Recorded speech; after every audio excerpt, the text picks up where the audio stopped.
அதுதான் சென்சார் பண்ணி கொடுத்துட்டாங்க. அப்புறம் ஏங்க மறுபடியும் சென்சார் பண்ணுறீங்கன்னு.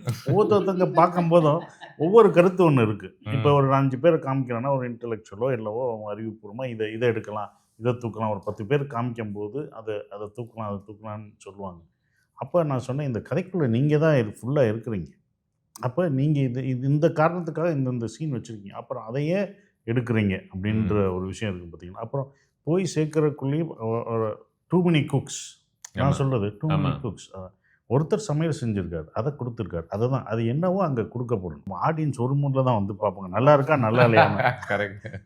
ஆடியன்ஸ் நல்லா இருக்கா நல்லா இல்லையான்னு நீங்கள் காமிக்கிற ஆளுகள் அந்த மூடில் வந்து பார்க்கலாம். ஒரு ரசிகராக பார்க்குறது தான் சார் என்றைக்குமே நல்லது.